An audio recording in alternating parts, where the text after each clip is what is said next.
Hey guys, Josh here for another episode of GI TV, and I'm really excited for this one because we get to cover a really cool tactical gearheads that you may have not seen before. I am here with, Go by Spice, and we're going to do a bit of a rundown head to toe on this really cool kit that he has put together.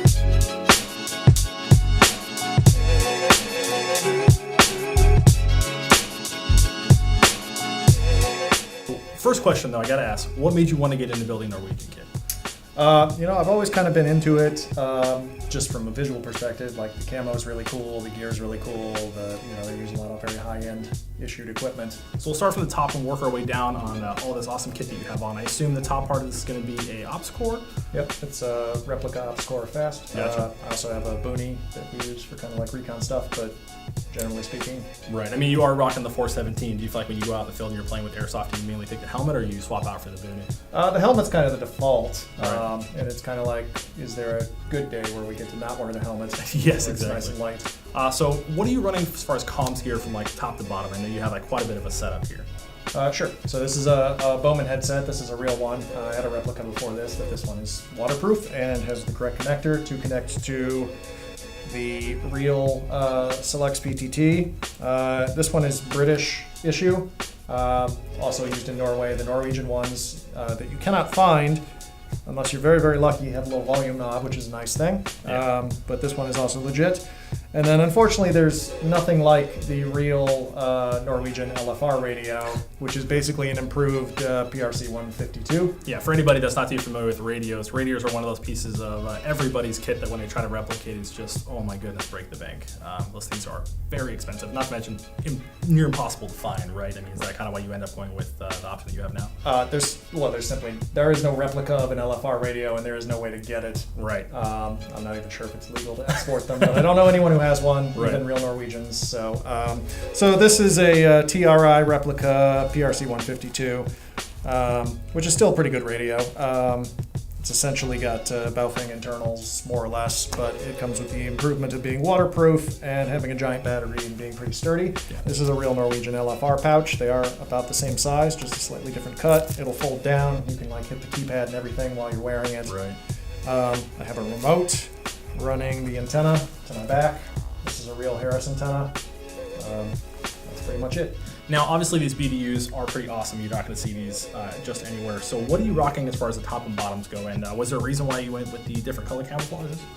I'm really just wearing this right now just to showcase both of them. Right. So this is the Desert. The unit we kind of basing all this on is the one that Norway sends to Afghanistan. They've been part of ISAF for many years now. Gotcha. So they do have both Desert and it's kind of their native Norwegian woodland. I've seen both used in Afghanistan. Really only the woodland, of course, in actual Norway. Right. So this is an actual issued top that I believe was modified by the operator, whoever had it. I bought this from an actual Norwegian who shipped it to me. Awesome. The pants are unfortunately a replica of real ones that were made by Cry on an order from the Norwegian military. They're very, very, very hard to find the real ones. But these are a pretty good replica made by Combat Shield. Now, obviously, Norwegians are going to be running quite different kit than the United States. So what kind of vest are you rocking right here? So this is the bear vest, which was kind of a standard issue for a lot of the infantry. They also have plate carriers that they'll wear as well, but this is from the Marksman kit. Right.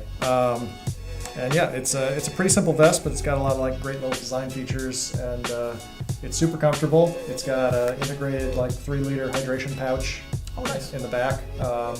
I think that's definitely one of the things about vests or chest rigs. There's not a lot of hydro options. So the fact that they have that built into it is definitely really, really nice. Yep, built right in there. There's the piping for the hose that comes right here. Other than that, it's light, it carries well. It's got these integrated pockets.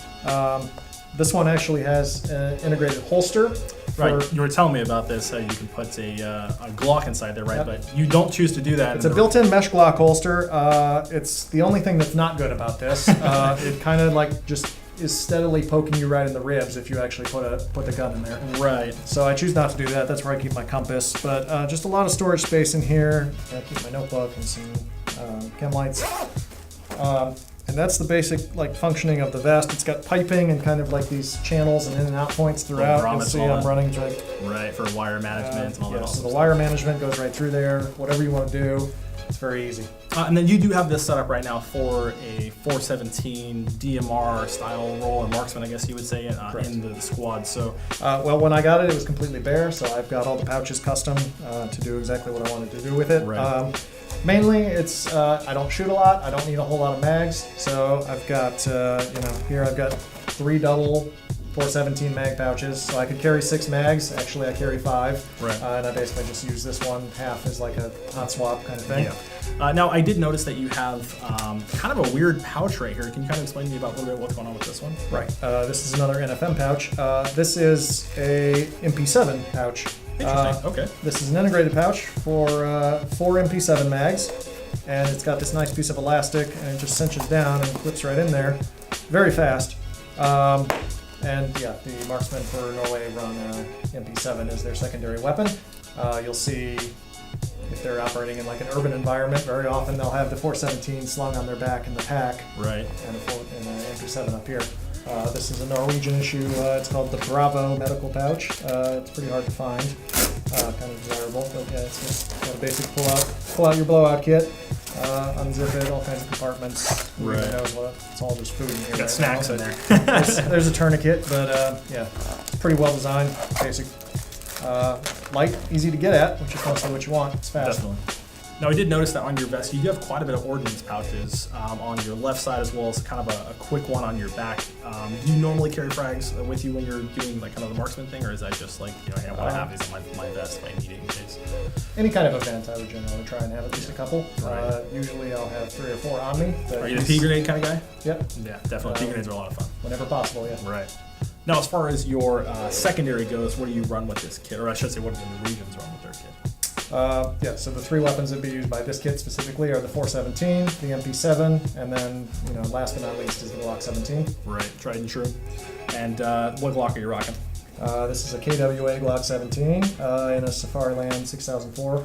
Now, a part of the kit that really excites me is your gun. The 417 has been one of my most favorite and iconic guns for as long as I can remember, and yours is simply beautiful. Can you tell me a little bit about what you've done, the model, some upgrades? Sure, yeah. This is, obviously, it's the issued Marksman weapon for Norway, so not a lot of choice there. But yeah, this is, it's a great weapon anyway, and, fun to use. This is a Tokyo Marie recoil shock 417. Nice. Which is a blast to shoot. Definitely. I shot the 416 one, and I gotta say the recoil is a ton of fun. If you guys haven't had a chance to use one of these TM ones, they are really, really well designed. Yeah, if you like the kick on the 416, the 417 is actually even better because the buffer tube is a larger diameter, so they were able to put more weight in here, so it kicks even a little harder than the 416. So now, as far as glass, I know obviously probably buying real glass to match the exact one for the Norwegians is going to be a pretty pricey price tag. So what'd you end up going with to replicate that? Right, I didn't want to put $5,000 in glass on the rifle. Yeah. So this is a Vector Optics Siegfried, which is the only existing replica on the market that I'm aware of the Schmidt & Bender scopes that are used by the actual Norwegians. Still a little pricey. It's about a $350 optic, I believe. But it's the only available option, and it's honestly a pretty good piece of glass. Now, obviously, normally the 417 comes with a bit of a smaller barrel. Did you swap out the stuff there to get that more of like a longer?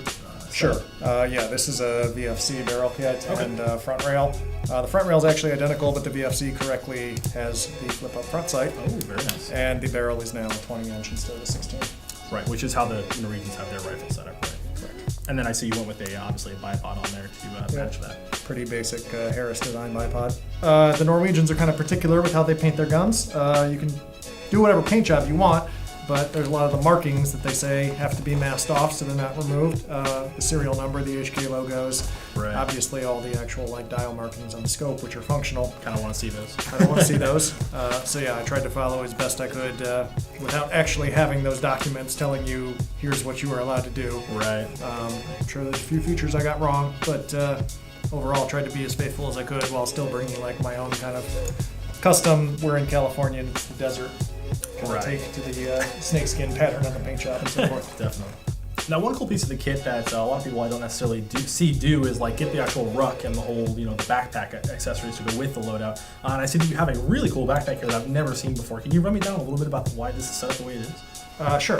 Yeah. It's an Stock, or however you pronounce that. Apologies. Right. Gunslinger 2 bag. It's made in the U.S. It's made mostly for U.S. operators, but the Norwegians use them as well. Mostly because of this one really cool feature, which is the rifle scabbard, that's my entire, whatever that is, 38-inch long, Right. 417 Marksman rifle inside a scabbard. Fits on your back.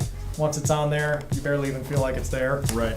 And that's such an interesting design to me because, for a lot of those longer games, if you're hiking in with your ruck and your weapon, it's a bit of a difficult process, especially with a very, very long gun like that. So having the ability to just throw it in a pack, to me, makes so much sense. If you need this again, you can literally pull it out almost like a samurai sword and have it in front of you in 2 seconds. That's awesome. A really cool backpack. I definitely haven't seen that design anywhere before. Right. So if this is something you're looking into doing, you have a group that's kind of getting started with this? Right. We've got kind of like a casual nationwide group looking for people who specifically want to go to, for instance, Milsim West games in this kit, for which, we got to put together a full squad in order to represent a real unit.